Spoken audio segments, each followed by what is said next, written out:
Current electricity के चौथी class में, फोर्थ क्लास में आप सभी छात्रों का स्वागत है। हम आशा करते हैं कि आप लोग बहुत आनंद उठा रहे होंगे। जैसा कि मैंने कहा था, आज से सिर्फ वीडियो ऐप्स पर दिखेगा।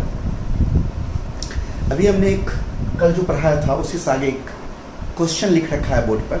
पहले उसको बना के दिखाते हैं और कुछ होमवर्क देंगे, उसके बाद हम आगे की पढ़ाई करेंगे। आइए देखिए,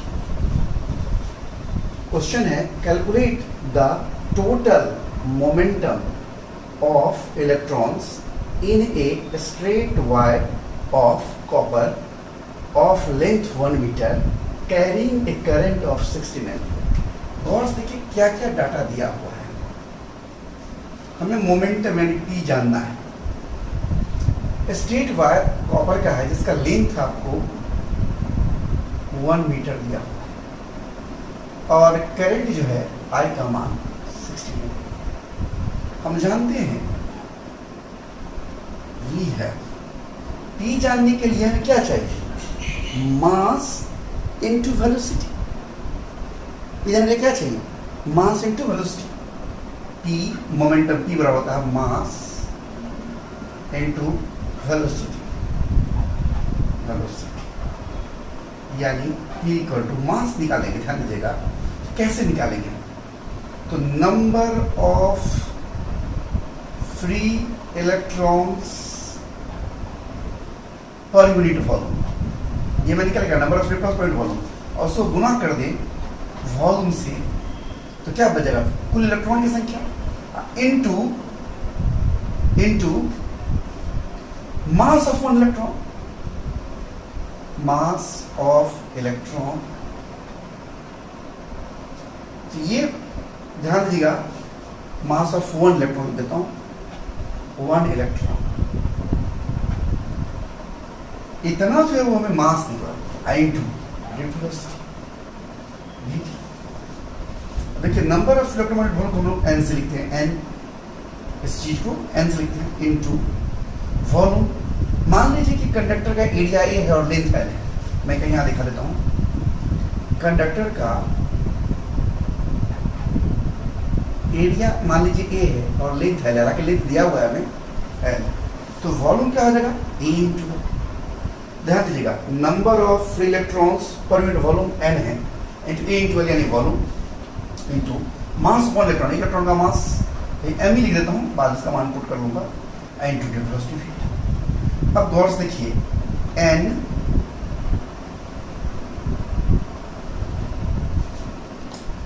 अगर हम इसमें E नहीं है, E से नीचे गुना कर देगा, एरिया A रहने दें और VD रहने दें, बच क्या गया? L को हमने अलग कर लिया, इस L को अलग कर लिया। देखिए n हमने लिख लिया है, E ऊपर नीचे नंबर से जोड़ दिया है, A लिख लिया है, VD लिख लिया, अभी L इंटू M E बच गया।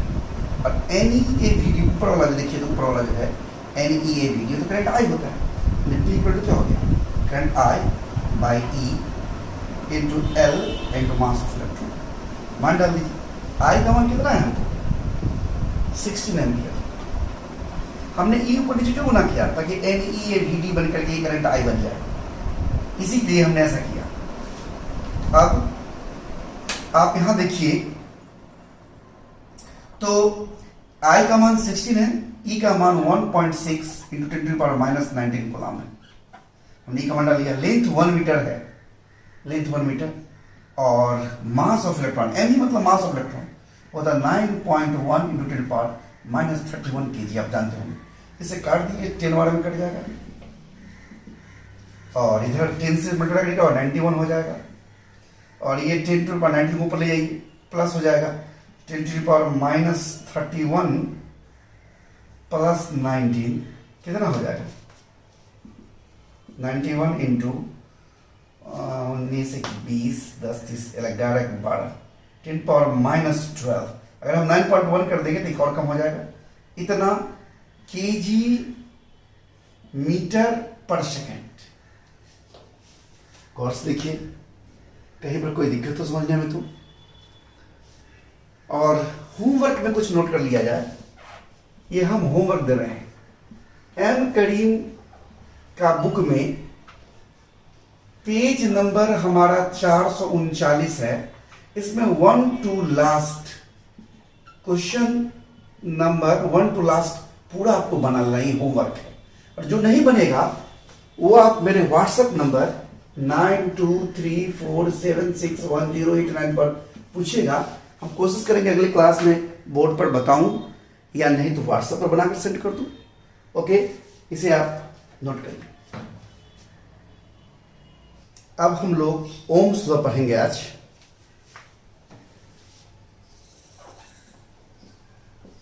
ओम्स लॉ, आइए हम लोग जानते हैं, वी है, हमने पढ़ा है I इक्वल टू NeAV, जहाँ N number of free electrons per unit volume है, E इलेक्ट्रॉन का चार्ज है, A area of cross section है और V D ड्रिफ्ट वेलोसिटी है। इसी को तोड़ने पर हमने सीखा था I बाई ए बराबर NeVd, या I बाई ए को मतलब J इक्वल टू NeVd, यहाँ ड्रिफ्ट वेलोसिटी है Vd। और हम ये भी जानते हैं कि Vd का मान एससी वर्मा की किताब में जो हमने पढ़ा था उसी को इस्तेमाल कर लेते हैं, आप कोई भी इस्तेमाल कर सकते हैं। E बाई 2m VTS था, लिम्डा बाई VTH, या अभी टाइम ऑफ इलेक्शन टी था। ये हमारा ड्रिफ्ट वेलोसिटी Vd बराबर E by 2m into T था, आपको याद होगा। ये हम जानते हैं ऑल्सो Vd इक्वल टू इतना, ये पुट कर दिए इसने, देयरफॉर J इक्वल टू क्या हो जाएगा, Ne है ही, और Vd का मान डालते हैं E by 2m into T. तरह से अरेंज कर दे क्या हो जाएगा, Ne into E square T by 2m into E। ये जो आप देख रहे हैं ये टर्म, इस टर्म को कंडक्टिविटी कहते हैं, कंडक्टिविटी सिग्मा से डिनोट करते हैं, सिग्मा से, इसे यहां लिखता हूं सिग्मा, कंडक्टिविटी इसको कहते हैं। यानी देयरफॉर J इक्वल टू क्या हो जाएगा, J इक्वल टू हो जाएगा सिग्मा। ये एक ओम्स लॉ का एक फॉर्म है, this is Ohm's law, this is Ohm's law. मैं जानता हूं आप लोग इसको देखकर बहुत हैरान होंगे। आप लोग तो सोच रहे होंगे कि 10th क्लास में पढ़े थे कि किसी वायर का फिजिकल स्टेट यानी भौतिक अवस्था, विशेष रूप से टेम्परेचर जब कांस्टेंट हो तो उससे प्रवाहित विद्युत धारा दोनों सिरों के विभवांतर के समानुपाती होता है, यानी V equal to V proportional to I, या V इक्वल टू IR, जहां R रेजिस्टेंस है जो कि कांस्टेंट होता है। ऐसा आप 10th में पढ़े होंगे। तो आप सोच रहे होंगे ये सब क्या पढ़ा दी, अरे इसी को तोड़ेंगे तो वो चीज आ जाएगा। जरा मैं अंग्रेजी में बोल दूं, मैं भी क्या बोला, मैंने बोला कि 10th क्लास में आप पढ़े होंगे कि if physical state of a wire specially resistance remains constant, then the potential difference across the terminals is proportional to amount of current passing through the wire, यानी V प्रोपोर्शनल टू I या V equal to IR, where R is resistance which is constant at constant temperature. ऐसा आप 10th में पढ़े होंगे। तो ये चीज उसी चीज में बदल जाता है। ये जो सिग्मा हमारा वो कंडक्टिविटी है। ध्यान दीजिएगा, करंट डेंसिटी जो है वो इलेक्ट्रिक फील्ड के वैल्यू पर निर्भर करता है। इलेक्ट्रिक फील्ड का मान ज्यादा होगा तो करंट डेंसिटी का मान, हम कह सकते हैं कंडक्टिविटी के बारे में, ये जो कंडक्टिविटी सिग्मा है इसका मान उस कंडक्टर में उपस्थित इलेक्ट्रिक फील्ड के मान से स्वतंत्र होता है। here we can see conductivity of a conductor is independent of electric field exist in conductor। Conductor में जो इलेक्ट्रिक फील्ड प्रेजेंट है E, उसे कंडक्टिविटी सिग्मा स्वतंत्र होता है। ध्यान रखिएगा इस बात को। अब देखिए जरा इसको हम तोड़ते हैं, इसी चीज को J इक्वल टू सिग्मा ही है। Now J equal to sigma ही है, इसी को थोड़ा सा तोड़ते हैं। आई जे को लिखते हैं आई बाई ए, अभी मैं देखिए ना, आई बाई ए को हमने जे लिखा था, जे को हमने लिखा current divided by area of cross section equal to sigma into E. जरा गौर समझिए, अगर कोई कंडक्टिंग वायर है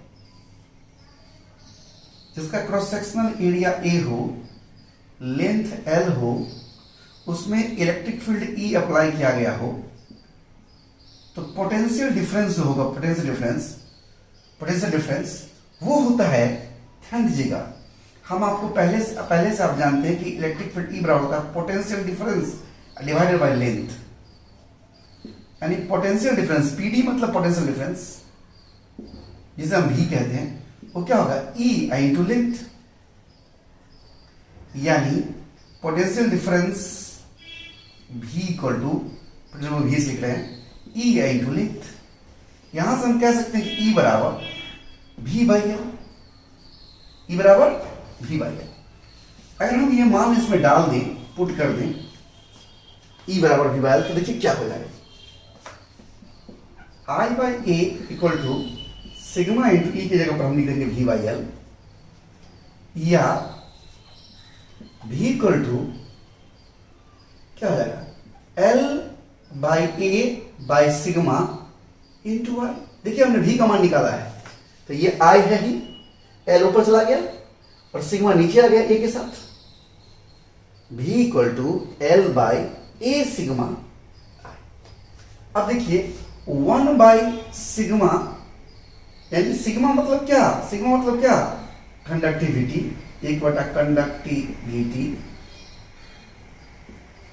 सिग्मा मतलब कंडक्टिविटी मैंने यहां लिख दिया है, वो बराबर होता है रो, रो मतलब रेसिस्टिविटी,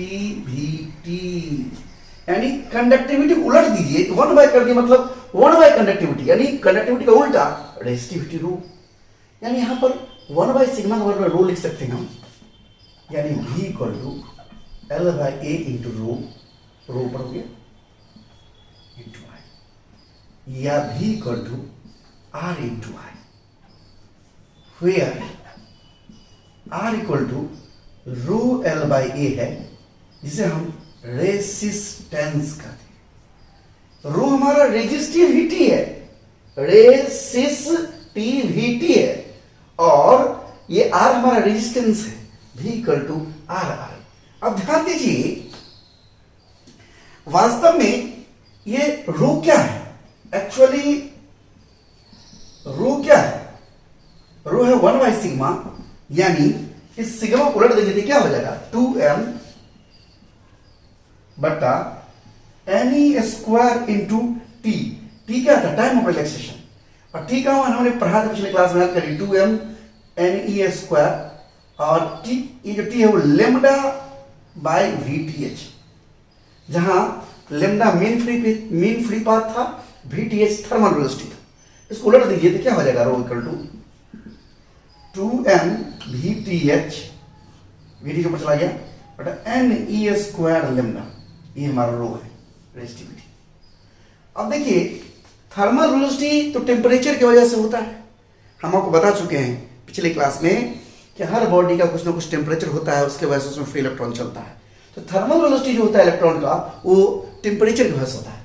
अगर हम वायर के टेम्परेचर को कांस्टेंट रखें, वायर के लंबाई को नहीं बदले, वायर के एरिया को नहीं बदले, लंबाई और एरिया उसका फिजिकल स्टेट हुआ, भौतिकीय रूप जिसको नाप सकते हैं, देख सकते हैं, वो लंबाई और एरिया फिजिकल स्टेट हुआ, और टेम्परेचर भी एक फिजिकल स्टेट हुआ। तो अगर हम वायर के फिजिकल स्टेट को नहीं बदले, यानी लेंथ नहीं बदले, एरिया नहीं बदले, और टेम्परेचर नहीं बदले, टेम्परेचर नहीं बदले मतलब थर्मल वेलोसिटी नहीं बदले, थर्मल वेलोसिटी नहीं बदलेगा मतलब रो नहीं बदलेगा, तो यानी हम टेम्परेचर नहीं बदलेंगे तो थर्मल वेलोसिटी नहीं बदलेगा, यानी रो नहीं बदलेगा। तो अगर हम वायर का लेंथ नहीं बदले, एरिया नहीं बदले, और टेम्परेचर नहीं बदले, यानी रो नहीं बदले, तो रेजिस्टेंस कांस्टेंट हो गया। If L, A and temperature are constant,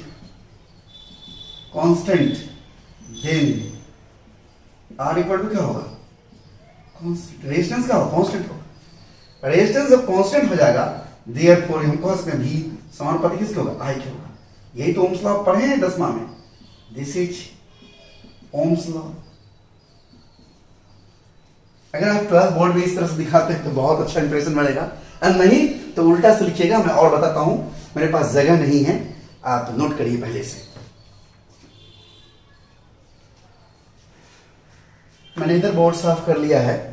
अभी आपने देखा कि वायर का फिजिकल स्टेट नहीं बदले, यानी लेंथ नहीं बदले, एरिया नहीं बदले, और टेम्परेचर नहीं बदलने से थर्मल वेलोसिटी नहीं बदलता, यानी रेजिस्टिविटी नहीं बदलता है, यानी रो नहीं बदलता है।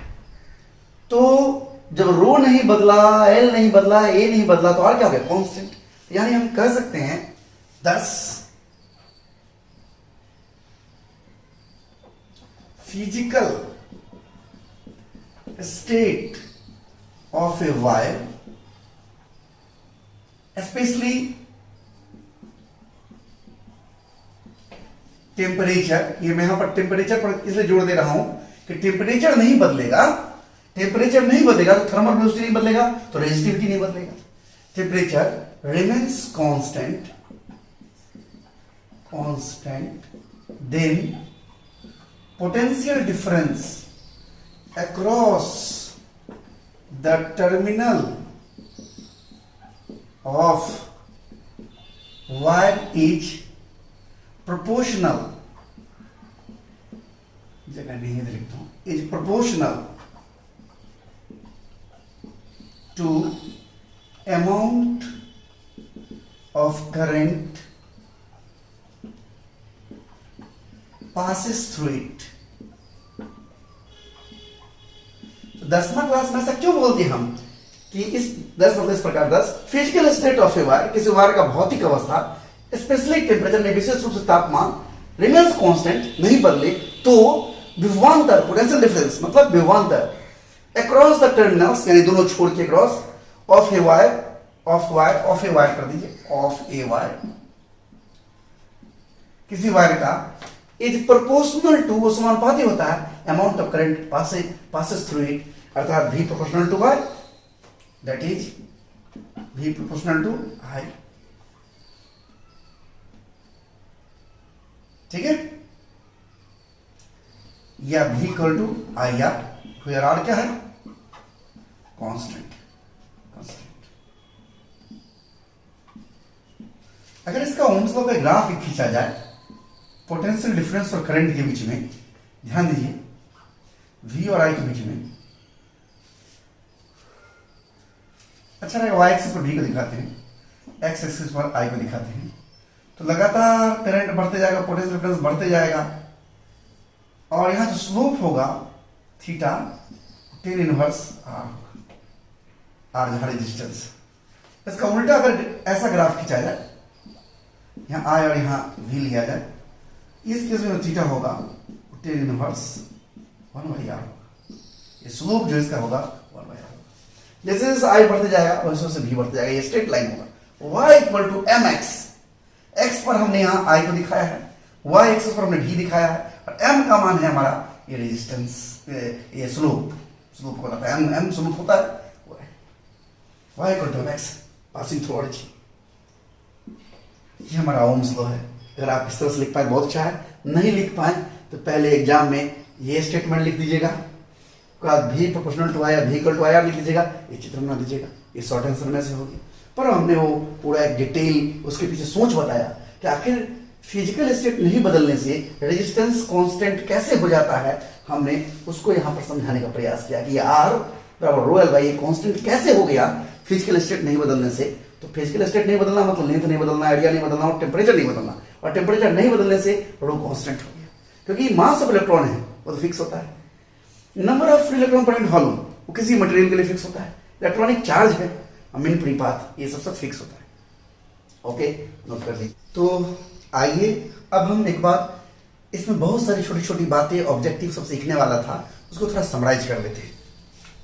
हमने ओम्स लॉ के बारे में जाना, एक लाइन में बात करें तो हमने ओम्स लॉ के बारे में जाना है कि J बराबर सिग्मा ई कह सकते हैं, जहां सिग्मा कंडक्टिविटी है, ई इलेक्ट्रिक फील्ड है, और J करंट डेंसिटी है। इसी को तोड़ने पर V इक्वल टू हमने IR देखा है, जहां V पोटेंशियल डिफरेंस है, I करंट है और R रेसिस्टेंस है। R का मान हमने देखा है रो L बाई ए, जहां रो रेजिस्टिविटी है, L लेंथ है और A area of cross section. आइए जरा पॉइंट बनाते हैं। यहां से देखिए,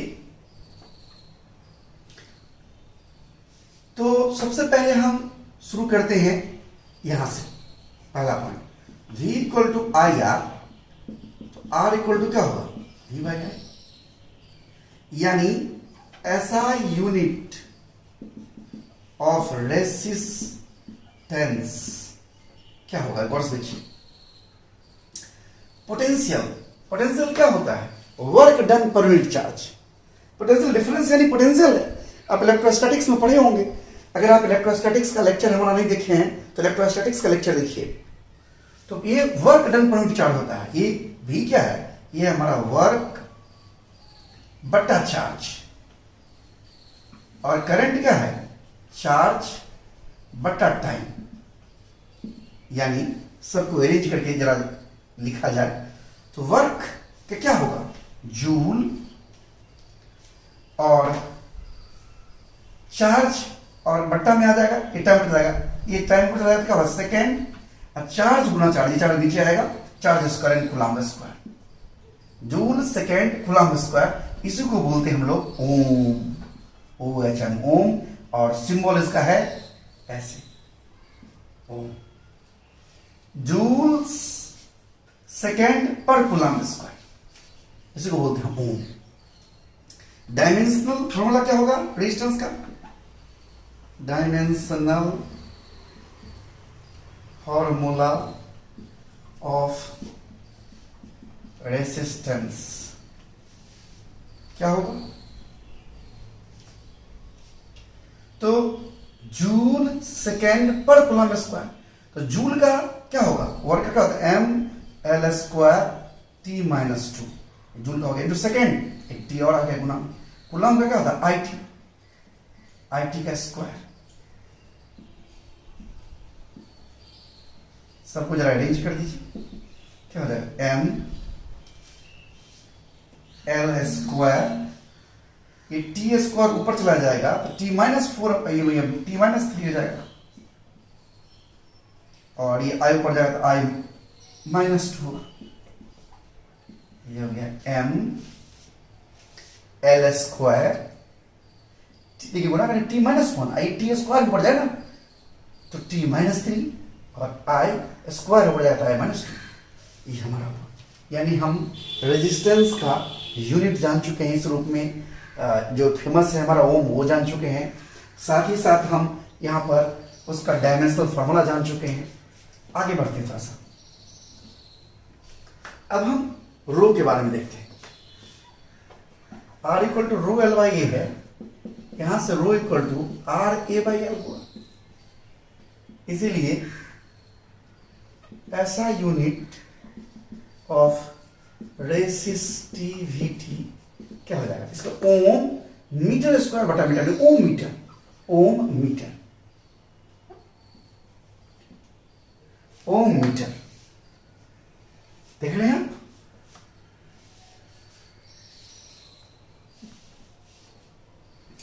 और डायमेंशनल फॉर्मूला ऑफ रेसिस्टिविटी क्या हो जाएगा आंसर होगा, तो R जो है, R का तो आपने यहां देख लिया है, ml square t minus 3 i minus 2 तक ओम का हो गया। अब मीटर देखो L आ गया और गुणा में, यानी क्या हो जाएगा ml cube t minus 3 i minus 2। ये सब हमारा ऑब्जेक्टिव से। एक और चीज जान लीजिए,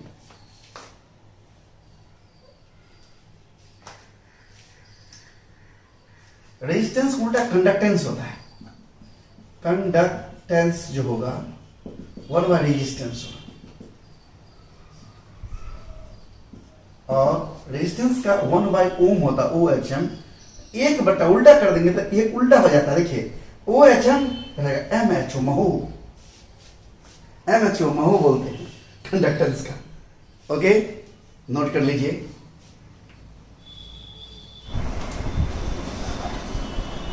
calculate the resistance of an aluminium wire. Aluminium wire का रेजिस्टेंस जानना है। ऑफ लेंथ, इसका लेंथ आपको दिया हुआ है 50 सेंटीमीटर, सेंटीमीटर में है। ओके, इसको मीटर में हाफ मीटर हो जाएगा।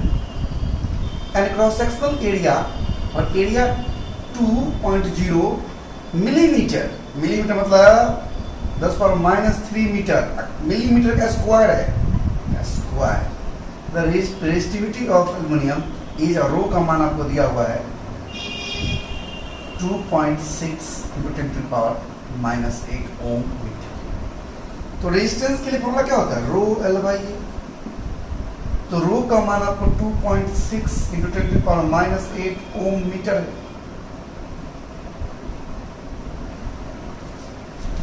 और L हमारा हाफ मीटर है, 1/2 मीटर, डिवाइडेड बाय ये क्या है हमारा 2, ये स्क्वायर करेगा 10⁻⁻⁶ मीटर स्क्वायर। देखिए मीटर स्क्वायर है, मीटर इंटू मीटर से मीटर स्क्वायर करेंगे तो कितना हो जाएगा? 1.3 डिवाइडेड बाई 2 इंटू 10 की पावर, इससे हम इसको कैंसिल करेंगे 10⁻⁻², यानी 0.65 10⁻²। समझ रहे हैं? नोट कर लीजिए। यहाँ पर एक क्वेश्चन लिख रखा है, a square plate of length 4 metre. ये फिगर देख रहे हैं, ये स्क्वायर प्लेट है, इसका लंबाई 4 मीटर है, ये 4 मीटर, एंड थिकनेस 0.2 मीटर। और ये जो मोटाई देख रहे हैं यहाँ से आगे दूरी, ये है 0.2 metre. Is shown in figure. Calculate its resistance, इसका रेजिस्टेंस निकालो। If current enters and leave through terminals A and A से इंटर कर रहा है और ए से करंट बाहर निकल रहा है, जैसे यानी इस सतह, इस क्रॉस सेक्शन से। अभी ये जो फिगर है, ये क्रॉस सेक्शन से इंटर कर रहा है, उधर निकल रहा है। As shown in figure, the specific resistance of the plate is दिया, रो का मान, ये रो का मान आपको दिया हुआ है -8 ओम मीटर। यहाँ पर एरिया ये हो गया, यहाँ पर ये एरिया हो गया, ये वाला जो दिख रहा है आपको, ये एरिया, ये हमारा एरिया हो गया, एरिया। तो एरिया क्या होगा हमारा? एरिया कितना होगा? लेंथ 4, स्क्वायर प्लेट है, ये भी 4 होगा, तो 4 चौका 16, 4 metre into 4 metre 16 metre square. और जब करंट इधर से पास करेगा, कितना लंबा है? जितना ये मोटा है, वही लंबाई इसका होगा। ध्यान दीजिए ना, इस प्लेट में इधर से इस पार से उस पार निकल रहा है, जो इसका थिकनेस है वही लेंथ हो गया। लेंथ कितना हो गया? 0.2 मीटर। पकड़ रहे बात कि नहीं? एक मोटा किताब लेकर आप देख सकते हैं, एक मोटा किताब ले लीजिए, इसके इस तरफ से जा रहा है तो निकल रहा है, कितना लेंथ गया? तो जो उसको मोटा है। अब हमारा क्या निकालना है? रेजिस्टेंस R इक्वल टू क्या होता है? रो L/A। रो हमारा 2 × 10⁻⁸ है, ओम मीटर। L हमारा 0.2 मीटर, एरिया हमारा 60 metre square.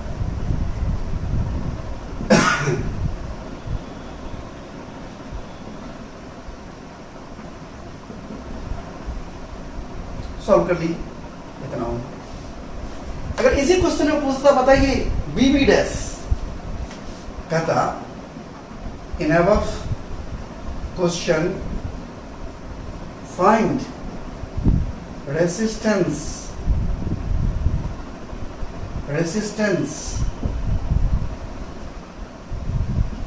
if current is flowing along B and B, यानी ऐसे, तब क्या होता? इस कंडीशन में ये हमारा एरिया हो। समझिए मेरी बात को,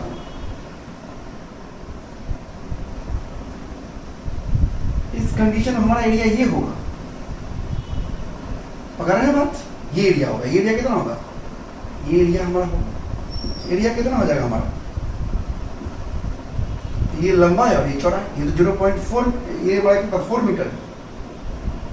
ये हमारा 0.2 है। ये कितना है हमारा? 0.2 मीटर है, यानी 4 मीटर इंटू 0.2 मीटर, यानी 0.8 मीटर स्क्वायर। और लेंथ, अब तो करंट जो ऐसे जा रहा है ऊपर से नीचे, ये लंबाई हो गया 4 मीटर, 4 मीटर।